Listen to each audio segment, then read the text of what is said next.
Welcome back to Living Local, and thank you for tuning in with us today. Emergencies are something that we never want to experience in our homes, especially those that can expose us to toxins, which of course can be detrimental to our health.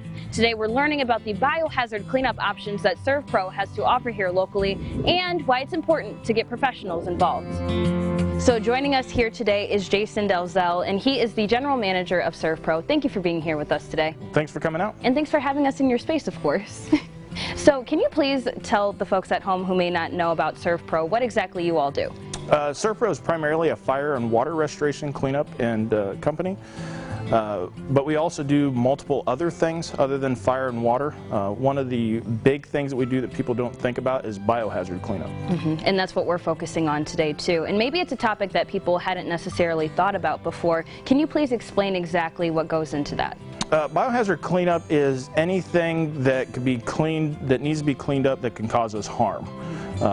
You know, the common ones are death, COVID falls underneath that, sewage cleanup, crime scenes, even hoarding situations.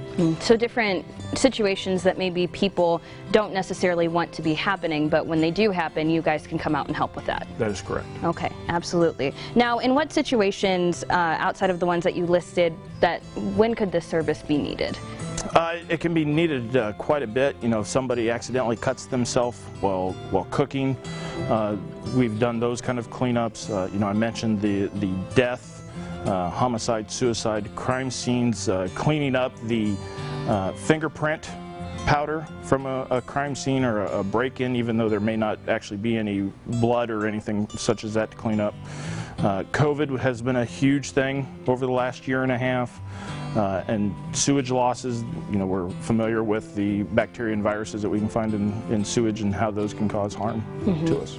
And none of these, well, there's really no predicting some of these emergencies that can happen. So they can happen outside of business hours too? That is correct. That is correct. And we respond with certified technicians 24 hours, 7 days a week. Okay, fantastic. So you're there whenever folks need it then. Now I know you touched on COVID, that being one of these situations. You all actually offer something specifically for COVID cleanup too, correct? That is correct. We offer several different levels of COVID cleanup, ranging anywhere from a very non-invasive, where we come in and do a antimicrobial fog of the area to help capture anything that may still be lingering in the air, all the way down to wiping every surface down in a business or a home. Okay, and that's really important too, especially with just how contagious it can be. Correct. Yes. Now, so what are some of the do's and don'ts if this does happen to folks, any of these situations that we've talked about?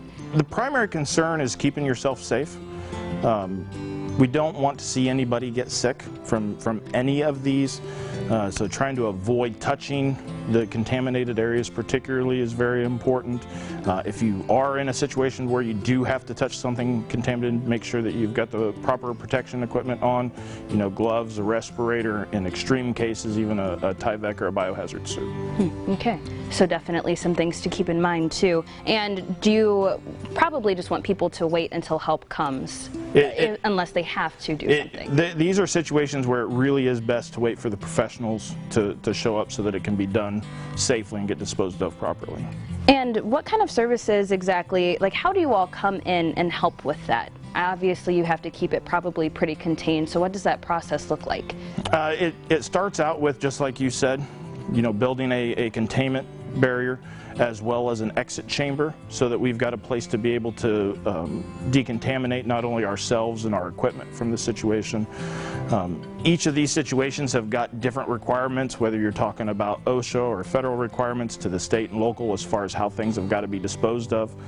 A lot of this stuff cannot just go right into the landfill, so there's things that have got to be done, and that's where the experts in knowing how it needs to be addressed becomes very important. Yes, absolutely. So get the professionals involved. That is the biggest takeaway from today. Yes. Okay, absolutely. Now, where can people learn more about these services? Obviously, hopefully, they don't have to go through anything too traumatic, but if that does happen, where can they give you guys a call? We're constantly posting stuff on our Facebook, ServPro Davenport/Bettendorf.